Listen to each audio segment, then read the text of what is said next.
Bonjour à tous, j'espère que vous allez bien. Alors aujourd'hui, on continue avec les NFT et on va parler investissement, tout ce qu'il faut savoir avant d'investir le moindre euro ou le moindre Ether dans les NFT. Alors cette vidéo n'a pas du tout pour but en fait de parler des NFT en tant que tel. J'ai déjà fait justement une vidéo dimanche dernier. Je mettrai la fiche qui va apparaître en haut à droite de votre écran pour aller la voir. Donc là vraiment je parle de la technologie NFT. Là on va pas du tout parler en fait de la technologie et du potentiel qui est extrêmement important. On va uniquement parler du côté investissement et surtout spéculation, parce qu'aujourd'hui c'est surtout de la spéculation qu'on a autour des NFT. Alors avant de commencer cette vidéo, si vous n'êtes pas encore inscrit pour recevoir mes lettres d'investissement, écoutez, n'hésitez pas, justement, on commence également à traiter du sujet des NFT avec quelques petits projets assez intéressants, pas encore trop valorisés, qui sont partagés au sein des lettres d'investissement premium. Donc si tout ça vous intéresse, le lien il est juste dans la description. Allez, on commence. Et avant vraiment de parler en fait des NFT, il est important en fait de comprendre pourquoi est-ce qu'un objet de collection prend de la valeur. Quelles sont en fait les caractéristiques qui font que un objet en fait de collection peut prendre ou pas de la valeur. Donc déjà en fait le premier critère c'est la temporalité. Ça va être l'âge en fait de l'œuvre. Plus en général une œuvre va avoir d'âge, donc va être vieille, va avoir peut-être 5 ans, 10 ans, 20 ans, voire même beaucoup plus parfois, et plus elle peut être amenée à avoir beaucoup de valeur. Ça peut être le cas notamment pour les cartes de collection. Les cartes de collection, par exemple Magic, Pokémon, qui commencent maintenant, certaines ont été vraiment créées il y a très longtemps, il y a plusieurs années, voire dizaines d'années en fait de cela, de baseball, de football, de basket, etc., avec des joueurs mythiques qui peuvent vraiment valoir beaucoup, et c'est principalement à cause, pas que, mais en tout cas c'est une des raisons, de la temporalité. Il est relativement rare qu'un objet en fait de collection soit dès sa création vendu extrêmement cher. C'est extrêmement rare. En général, c'est surtout vendu pour pas cher et ça prend de la valeur au fil du temps et au fil des événements. Ensuite, il y a l'effet rareté. Bon, ça va de soi, je pense que ça, pour le coup, c'est normal. Si on a une carte qui est émise à des millions d'exemplaires, bon, mais cette carte vaut rien, d'accord? Elle a aucune rareté. Par contre, une carte qui va être émise à un exemplaire, 5, 10, c'est comme pour les voitures, c'est comme pour tout en fait. Tout ce qui va être produit en édition limitée va avoir forcément une valeur qui va augmenter. Donc l'aspect rareté est extrêmement important. On a ensuite le travail qui va être mis en fait, qui va être fait pour créer en fait cet objet, et l'originalité qui également est très important. Ensuite, on va avoir l'historique de vente. Ça aussi c'est extrêmement important, c'est savoir un petit peu quels ont été les différents prix de vente d'un produit, d'un objet en fait de collection. Plus on va avoir d'historique, et plus au final le risque va être plus ou moins limité. Si vous avez un objet en fait de collection qui a été vendu des centaines de fois avec un prix qui est en croissance, c'est plutôt rassurant dans le sens en fait de se dire qu'il y a déjà un historique assez important. Il y a beaucoup d'acheteurs au final qui ont pu acheter et donc vendre aussi ce fameux objet avec un prix qui ne cesse de monter, donc c'est rassurant. Par contre, un objet qui a quasiment jamais été vendu, au final, il n'y a pas d'historique, c'est un petit peu plus compliqué, le risque il est beaucoup plus important. Ensuite, il y a l'aspect communautaire, très important, et notamment le pouvoir d'achat en fait de la communauté. Et ça en fait, on le retrouve notamment avec les cartes Magic par exemple. Il y a tout un écosystème, toute une communauté en fait autour justement du monde des cartes Magic. C'est pareil pour les cartes Pokémon, c'est pareil pour les cartes de collection des joueurs de foot. Le foot aujourd'hui, on sait que ça drive des millions et des millions de personnes complètement fanas en fait de foot, qui ne ratent pas un match, qui supportent leur équipe, et tout ça en fait c'est vraiment une communauté. Plus la communauté est forte, plus la communauté est importante, et plus au final on peut se retrouver avec des objets de collection qui peuvent valoir et être achetés pour vraiment beaucoup d'argent. C'est pareil pour les cartes de baseball, de basket. Il y a vraiment tellement une grosse communauté autour justement de ces activités-là, que ce soit sportives ou alors de jeux, que pour le coup ça c'est extrêmement important pour définir tout simplement en fait l'appétence que peut avoir ces personnes-là pour acheter des cartes de collection. Il faut bien évidemment une demande. S'il n'y a pas de demande, pour le coup, votre objet en fait de collection, ça on en reparlera justement, il vaudra pas grand-chose. Donc l'aspect communautaire, c'est très important, et c'est pour ça en fait que tout le monde ne peut pas juste se lever un matin et se dire tiens, j'ai fait une œuvre d'art, je la vends pour $1 million. C'est pas comme ça que ça marche. Et vous n'arriverez jamais à la vendre. Parce que vous n'aurez pas cette communauté ou au moins ce réseau, en fait, de personnes qui sera prêt à acheter ce que vous voulez vendre. Et ensuite, ça va dépendre un petit peu, en fait, bien évidemment, des types d'objets de collection, mais il peut y avoir l'image de marque. Aujourd'hui, l'image de marque, c'est extrêmement puissant, notamment avec Apple. Par exemple, si Apple est capable de vendre à des personnes qui n'ont pas les moyens, j'ai envie de dire, des téléphones qui valent des milliers d'euros, et ben c'est parce qu'il y a une image de marque qui définit une certaine entre guillemets classe sociale, ce qui est complètement faux, hein, parce qu'au final, aujourd'hui, on peut se rendre compte que n'importe qui peut acheter un objet Apple, même si on n'a pas les moyens. Aujourd'hui, on peut s'endetter, on peut trouver des moyens, on peut économiser pour acheter et faire croire que on a les moyens pour avoir ce type d'objet. Mais Apple a vraiment fédéré cette image aujourd'hui. Ça va extrêmement loin. C'est pas pour rien qu'il y a un sticker Apple dans chaque appareil en fait que vous allez acheter. C'est justement pour que ces personnes-là puissent dire haut et fort j'ai un produit Apple, je vais carrément le mettre sur ma voiture. Je pense que ça, vous l'avez déjà vu. Des personnes, c'est immonde, hein, mais bon, c'est pas grave, qui mettent leur petit sticker Apple là comme ça derrière pour vraiment montrer je fais partie en fait de cette communauté. C'est pareil en fait pour énormément d'autres marques, hein, mais ça peut aussi aller sur des marques de luxe comme Louis Vuitton ou d'autres. Et bien évidemment, la communauté et l'image de marque, après, n'a pas exactement le même pouvoir d'achat. Les personnes qui vont acheter du Louis Vuitton, je l'espère en tout cas, ils ont un pouvoir d'achat qui doit être normalement très important. C'est pas forcément le cas pour ceux qui vont acheter du Apple, parce qu'aujourd'hui tout le monde peut en acheter. C'est un petit peu pareil en fait au niveau de la communauté. Il y aura par exemple des clubs de foot avec une communauté et un pouvoir d'achat, je pense, médian qui est pas très important. Par contre, si on prend par exemple des clubs de golf ou de sport beaucoup plus, on va dire, prestigieux, ou en tout cas qui demandent des certains moyens, et ben pour le coup là on peut avoir un pouvoir d'achat en fait de cette communauté peut-être beaucoup plus réduite mais qui va être bien plus supérieur, et ça pour le coup ça peut également impacter sur ensuite la valeur des objets de collection. Maintenant ce qu'il faut comprendre c'est que on sait à peu près, d'accord, comment est-ce qu'on peut, on va dire, définir une sorte de valeur, même si honnêtement c'est pas si simple que ça au final de vraiment définir la valeur en fait d'un objet de collection. En tout cas, bon, vous avez déjà une petite idée en fait de qu'est-ce qui fait qu'un objet peut avoir de la valeur. J'ai à peu près cité tous les points les plus importants. Maintenant, on va revenir du côté NFT, du côté monde des crypto-monnaies. C'est très important parce que les NFT sont tout simplement complètement corrélés au monde des crypto-monnaies, parce que les NFT fonctionnent sur des blockchains avec des projets qui ont même très souvent eux-mêmes émis leur propre crypto-monnaie. Alors, ce qu'il faut comprendre, c'est qu'aujourd'hui, on est dans un contexte de marché, je vais être cash, où il y a des plus-values très importantes. Même je dirais qu'il y a un excès de liquidité.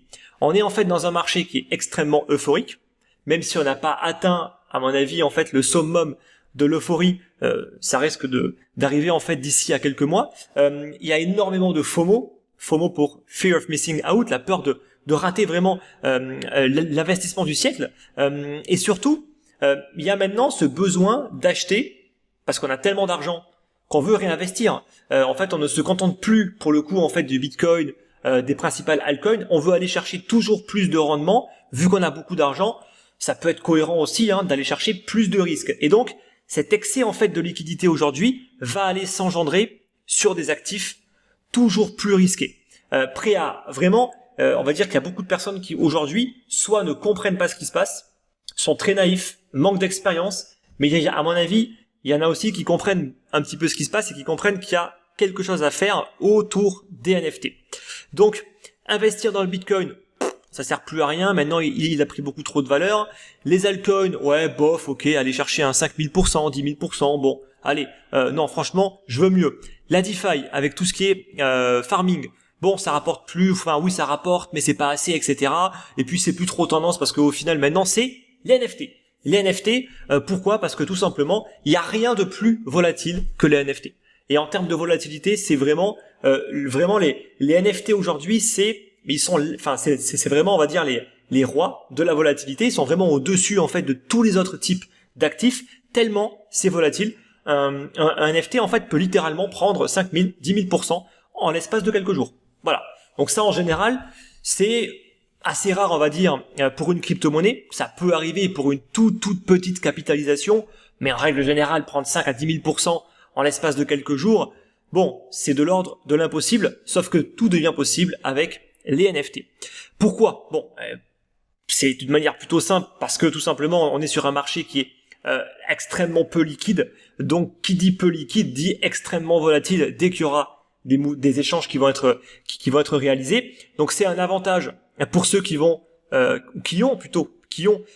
acheté il y a 6 mois, 7 mois, 1 an, 2 ans, des NFT pour 3 fois rien et qui aujourd'hui peuvent se permettre de les revendre pour des millions de dollars. Voilà. Parce que clairement, il y a tellement peu de liquidité qu'au final, le prix peut passer en fait de 10 dollars à 1 million de dollars en une seule vente. C'est complètement différent de ce qu'on peut retrouver en fait par exemple sur le Bitcoin, et ça je reviendrai en fait dessus, notamment par rapport aux risques qui sont liés aux NFT. Donc, en plus de ça, si on ajoute à cela le fait en fait qu'on est dans un marché qui est moutonnier, ça c'est vraiment typique du marché, même des crypto-monnaies, mais même des marchés en fait traditionnels. La plupart des gens, et c'est pas vraiment péjoratif, hein, c'est la réalité, sont juste des moutons, d'accord? Ils vont être influencés par des youtubeurs qui dès qu'ils vont parler en fait d'un projet, boum, on va acheter. Dès qu'il y a un youtubeur qui va parler en fait d'un NFT, boum, ça va être la ruée en fait sur les NFT. Et il y a justement des youtubeurs qui surfent sur cette vague-là, qui ont bien compris en fait qu'il y avait un petit filon et une petite opportunité à court terme à prendre sur la création de NFT. Et on va même retrouver des influenceurs qui vont créer leur propre NFT, qui vont profiter en fait de leur audience pour vendre un petit peu tout et n'importe quoi en termes de NFT. Donc tout ça en fait, ça nous donne un cocktail qui est explosif et qui fait que on va avoir un marché en fait des NFT qui est complètement irrationnel. Et ça va être amplifié par l'aspect illiquide du marché qui fait qu'on va avoir de la volatilité à gogo. On peut avoir du moins 80% en l'espace de quelques jours, voire du plus 10 000% également en l'espace de quelques jours. Donc il y a une volatilité qui est extrême et donc un risque également qui est extrême. Mais dans un contexte haussier, avec beaucoup d'optimisme, d'euphorie et de FOMO, tout en quand même plus à ne faire que monter tant que le cycle, pour le coup, reste haussier. On en reparlera également de qu'est-ce qui va se passer en fait quand le marché en fait des crypto-monnaies et notamment du Bitcoin va commencer un petit peu à se retourner et à repartir sur une tendance plutôt baissière. Ça aura un impact qui va être extrêmement fort sur les NFT. Alors, je vais rapidement en fait pour moi vous parler en fait des NFT que je juge pertinents. D'accord? Et ensuite, je ferai un parallèle par rapport à 2017 pour vous expliquer aussi un petit peu pourquoi. Alors, il y a eu, on va dire, dans les premiers NFT qui ont été créés, les fameux CryptoPunks. Très important, ils font partie, en fait, on va dire, des premiers NFT. C'est très important, en fait, pour comprendre un petit peu leur valorisation. Donc, si on regarde l'activité, là, je vous mets en fait le graphique qui nous montre un petit peu l'activité de uniquement la plateforme de CryptoPunk qui a émis les fameux CryptoPunks. Donc, on voit que ça a commencé à la mi-année 2017 avec pas mal de transactions, mais au final pour un volume quasiment inexistant. Pourquoi? Parce que tout simplement à l'époque ça valait absolument rien. C'était même quasiment donné. Chaque NFT était quasiment donné. Donc il y avait beaucoup de transactions. Au final, pas beaucoup de volume, si on compare ça en tout cas à aujourd'hui, et pas beaucoup non plus d'utilisateurs. C'était vraiment réservé à une petite niche. Et donc, ensuite, ça a été le calme plat. Le calme plat, en fait, durant des années, où il s'est absolument rien passé. Durant toute la phase de marché baissier, il s'est rien passé, les NFT intéressaient absolument personne. Étonnamment, il y avait ni excès de liquidité, ni euphorie, ni FOMO. Donc, est-ce qu'il y a une corrélation? C'est largement possible. Et puis, on remarque quoi? On remarque qu'à partir de la mi-année 2020, on a un petit regain en fait d'activité. Mais on a surtout une explosion en 2021.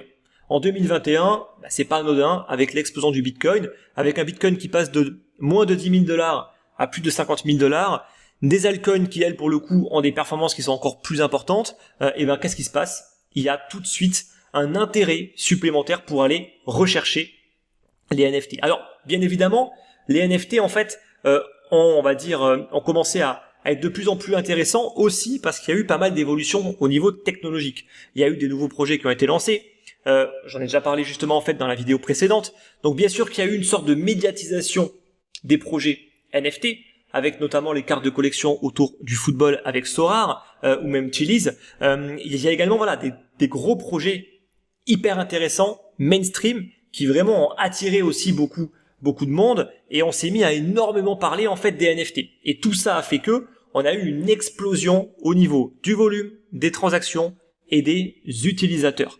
Donc pour moi en fait tout va ensemble. Ça veut dire que certes il y a un excès en fait de liquidité d'un côté, mais aussi de l'autre il y a une évolution technologique, comme j'ai pu en parler justement dans la dernière vidéo de dimanche dernier, avec une couverture médiatique extrêmement large sur l'ensemble en fait des NFT, que ça peut être autour du monde du foot.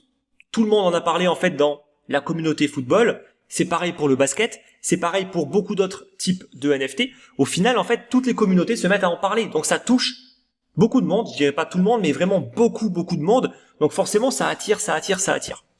Donc vraiment, très très forte croissance. Mais sur les CryptoPunks, ça pour le coup, c'est uniquement, en tout cas en très grande partie lié à l'excès de liquidité sur le marché des crypto-monnaies. Parce que ça reste vraiment pour les initiés, pour ceux qui comprennent un petit peu justement que ces NFT-là en fait font partie des premiers. Ils ont également une sorte de rareté. Et en fait, dans tout l'écosystème des crypto-monnaies, bon, ils sont assez connus. On va dire que plus ou moins tout le monde qui connaît à peu près les NFT connaît les fameux NFT de CryptoPunk. Donc en fait, tout ça fait que aujourd'hui, ils font partie en fait des NFT qui sont vendus les plus chers pour du pixel art. C'est vraiment vendu extrêmement cher. Donc là, on va un petit peu voir l'histoire de celui en fait qui a été vendu le plus cher, qui s'appelle le CryptoPunk 7804. Là, vous avez sa magnifique représentation.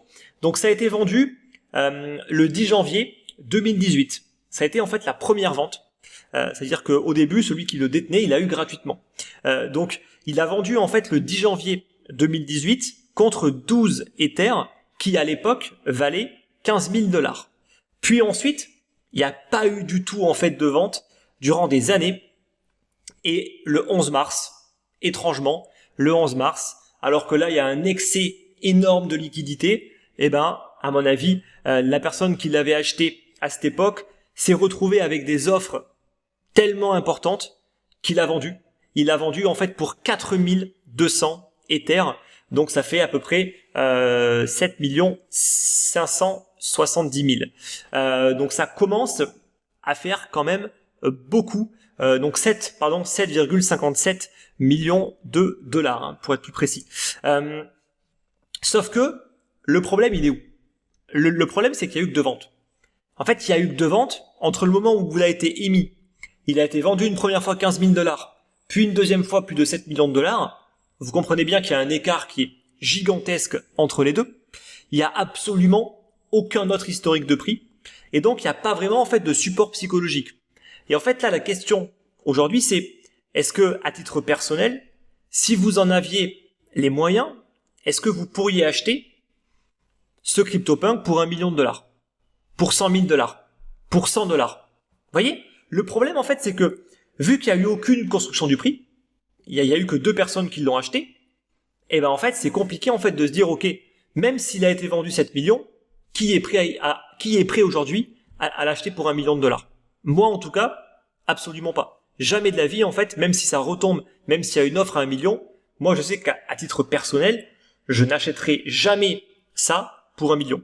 Même pour 100 000 $, je le ferai pas. Pour 100 $ peut-être. Mais vraiment pour m'amuser. D'accord? Vraiment. Mais concrètement, il faut comprendre que il n'y a pas du tout, en fait, de prix psychologique, de support psychologique, plutôt. Alors que pour le Bitcoin, il y en a un. Il y a un historique. Il y a une construction, en fait, du prix. Je pense qu'aujourd'hui, en fait, tout le monde serait prêt à acheter un Bitcoin à 20 000 $ par exemple. Il n'y a pas si longtemps que ça, il y avait peu de monde pour l'acheter sur ces niveaux-là. Mais aujourd'hui, il y a eu une construction du prix, il y a beaucoup plus de monde. Alors que pour les NFT, vu qu'il y a très très peu de transactions, vu que c'est un marché qui n'est pas extrêmement liquide, c'est beaucoup plus compliqué. Et là où c'est encore plus compliqué, et ça on en parlera dans les inconvénients, c'est tout simplement le fait qu'un NFT ne peut pas être fractionné.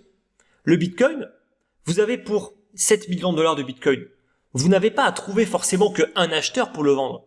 Vous pouvez en fait le fractionner en autant de morceaux que vous le souhaitez, et si vous voulez vendre à coût de 50 €, vous pouvez le vendre à coût de 50 €. Alors que les NFT, pour le coup, Justement, le principe même, c'est que c'est un token qui est non fongible, donc il faut le vendre en intégralité.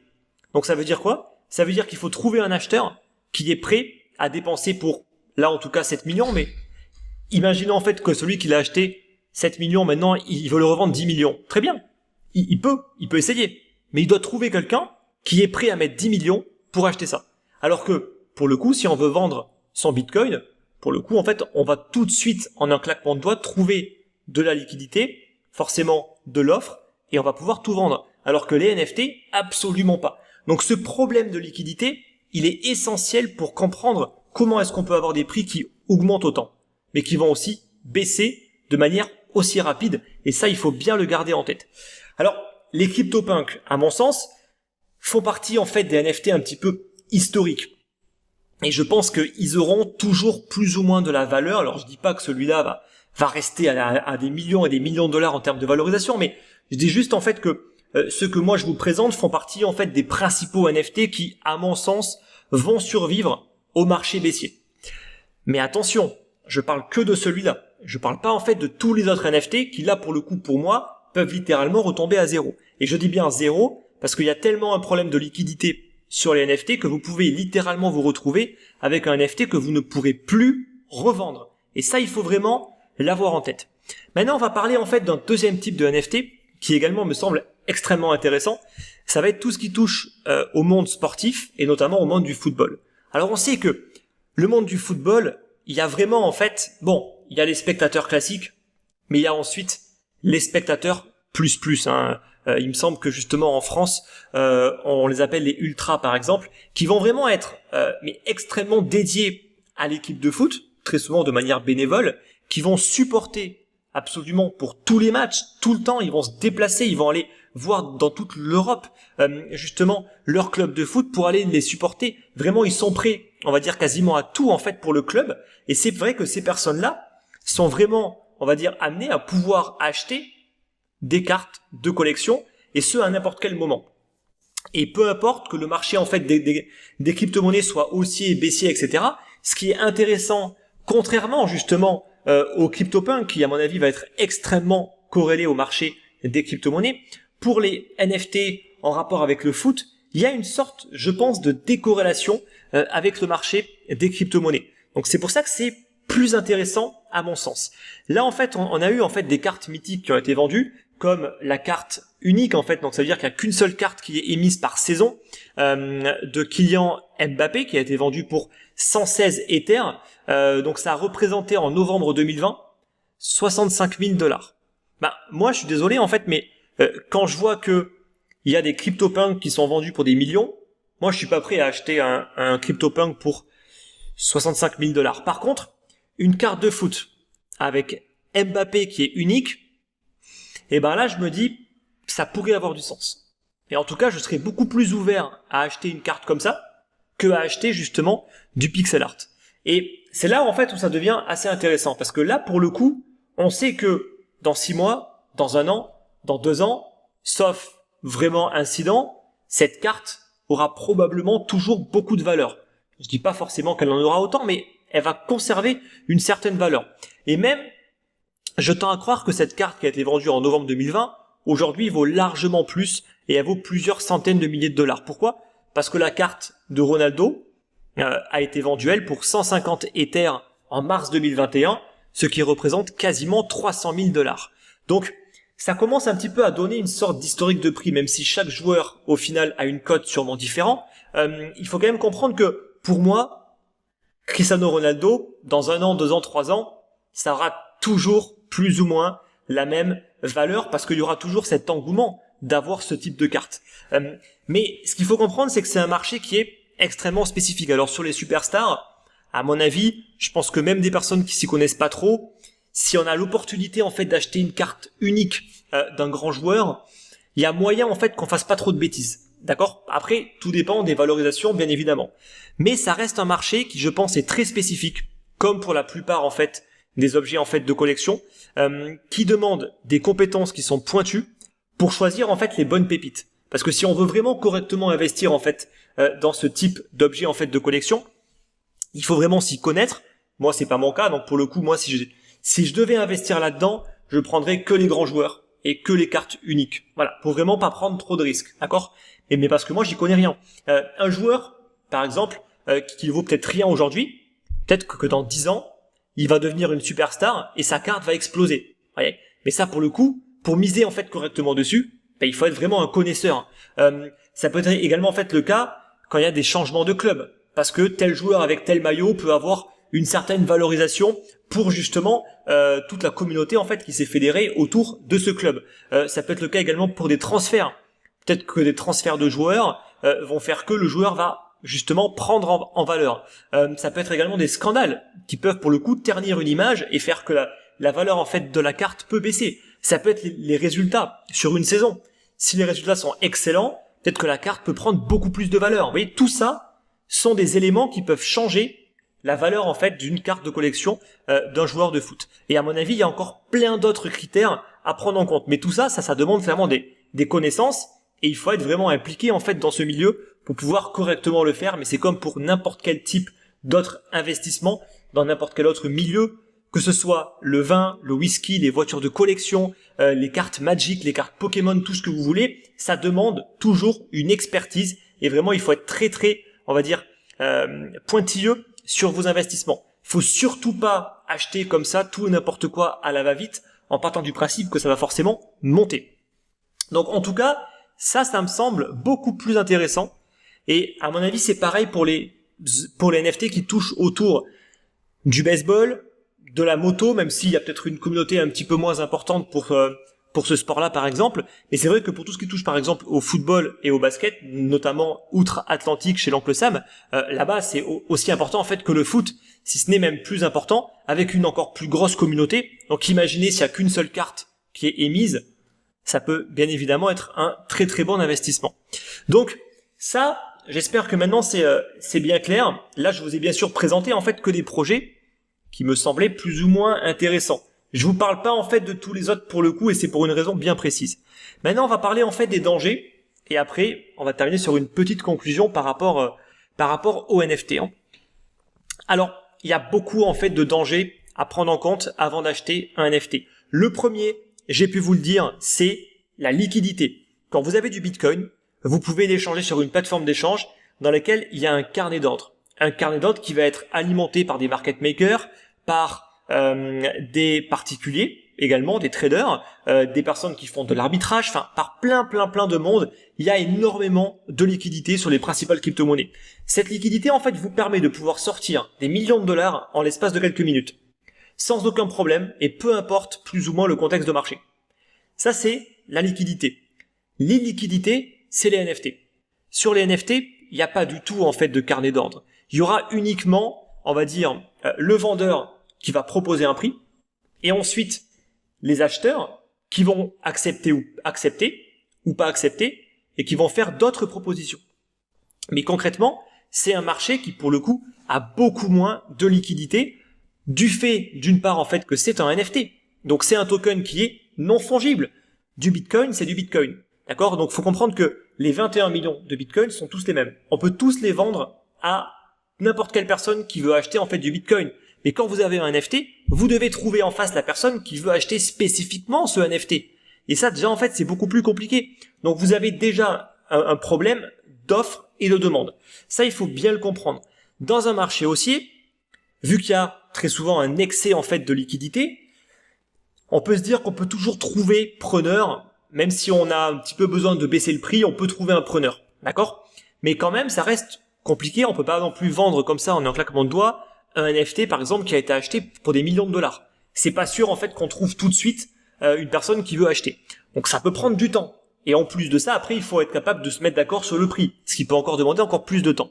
Mais dans un marché baissier, où on va avoir beaucoup de personnes qui vont rester exposées au marché, qui vont subir une baisse, qui peut être plus ou moins importante, est-ce que vous pensez que ces personnes-là vont être amenées à payer aussi cher que ce qu'elles ont été amenées à payer en mars ou en avril 2021 dans un marché ultra euphorique qui était extrêmement haut? À mon avis, absolument pas. Et donc là, en fait, la personne qui voudra absolument vendre sera obligée de baisser drastiquement son prix jusqu'à trouver quelqu'un qui accepte d'acheter en fait ce NFT-là. Et on peut très bien se dire que sur les gros NFT, comme les CryptoPunk par exemple, on va toujours plus ou moins trouver quelqu'un. Après, je connais pas les valorisations, mais je pense qu'on n'aura pas trop de mal à trouver quelqu'un. Mais sur tous les autres NFT qui ont été créés par je ne sais qui, est-ce que vous pensez vraiment en fait que vous arriverez à trouver quelqu'un pour les acheter? Parce que le risque en fait, le plus important, c'est de se retrouver avec un NFT que plus personne ne veut acheter. Et là, ça vaut zéro. Si plus personne ne veut l'acheter, ça ne vaut plus rien. Donc, faut comprendre que plus le NFT, en plus, va avoir de la valeur qui va être donnée, en fait, par la personne qui va l'acheter, moins il sera liquide. Comme j'ai pu vous le dire, c'est un token qui est non fongible. Si vous l'avez acheté pour 7 millions de dollars, ça va être encore plus compliqué de trouver quelqu'un qui va accepter, en fait, de vous l'acheter dans cet horizon dans ces prix-là, on va dire. Donc, c'est encore plus compliqué. Vous imaginez bien que c'est comme les lingots d'or, c'est pareil. En général, on ne recommande pas d'acheter directement les gros lingots d'or. On vous recommande d'acheter en fait des pièces. Pourquoi? Parce que les pièces valent beaucoup moins, donc c'est beaucoup plus facile de trouver preneur. C'est exactement le même principe. Ensuite, les NFT sont très souvent extrêmement récents. Il n'y a absolument aucune temporalité et donc très peu d'historique. Et donc ça peut également porter énormément préjudice à certains types de NFT que vous aurez pu acheter, qui viennent tout juste en fait d'être créés et donc qui n'ont aucun historique et qui au final, aux yeux de la plupart des gens, ne valent absolument rien. Donc vous trouverez probablement pas d'acheteurs. Donc s'il n'y a également aucun historique de vente, c'est prendre un risque qui est extrêmement important. Et moi, ce qui me fait peur, c'est que je vois aujourd'hui en fait des NFT qui sont créés par je ne sais qui et qui sont vendus tout de suite des milliers de dollars. Ça, pour le coup, ça pose problème. Pourquoi? Parce qu'en général, en fait, la plupart des objets en fait de collection le sont devenus par les caractéristiques que j'ai pu vous donner justement en début en fait de vidéo. Alors qu'aujourd'hui, en fait, tout le monde surfe.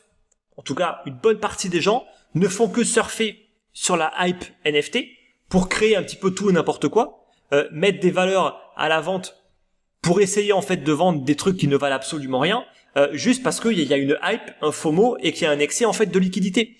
Mais ces trucs-là, c'est même certain que dès qu'il y aura un contexte baissier, il y aura plus personne pour l'acheter même à 1 euro. Il y aura plus personne. Ensuite, ce qu'il faut comprendre, c'est que l'excès de liquidité ne durera pas. D'accord? Je sais que beaucoup vont être dans le déni, beaucoup vont croire que mais non, mais ça ne peut faire que continuer parce que les cryptos, c'est magnifique. Mais au final, il va toujours se passer la même chose. Le marché va partir sur une tendance qui va être plutôt baissière. Le pouvoir d'achat va complètement s'effondrer parce que la plupart des gens en fait qui auront conservé leur crypto-monnaie vont subir fortement la baisse. Ceux qui savent correctement gérer leurs fonds, à mon avis, savent très bien que les NFT, il faudra absolument pas y toucher. Donc concrètement, il y aura plus personne pour acheter. Et donc là, si vous voulez vendre, eh bien vous ne pourrez plus. Et donc vous serez obligé en fait d'attendre éventuellement 1 an, 2 ans, 3 ans, 4 ans, 5 ans pour repartir éventuellement sur une nouvelle tendance et espérer que les NFT soient encore suffisamment en vogue pour trouver acheteurs. Ce qui est même pas sûr pour être honnête. En tout cas, tout va dépendre des NFT. Comme j'ai pu vous le dire, je pense qu'il y en aura qui, comme les CryptoPunks, vont rester, mais la plupart vont totalement disparaître. Ensuite, il faut comprendre que pour beaucoup de NFT, il y a une corrélation qui est extrêmement forte avec le marché en fait des crypto-monnaies et du Bitcoin. C'est pas forcément le cas de tous les NFT, mais par exemple le CryptoPunk, il l'est. Par contre, les cartes de Sorare le sont à mon avis beaucoup moins. Même si elles le seront quand même d'une manière ou d'une autre, mais d'une manière beaucoup plus légère à mon avis. Et en plus de ça, mais vous n'avez absolument aucune gestion du risque. La volatilité, elle est extrême, il n'y a aucun stop de sécurité, absolument rien. Vous achetez un NFT que vous pourriez en fait ne pas être capable de revendre un jour.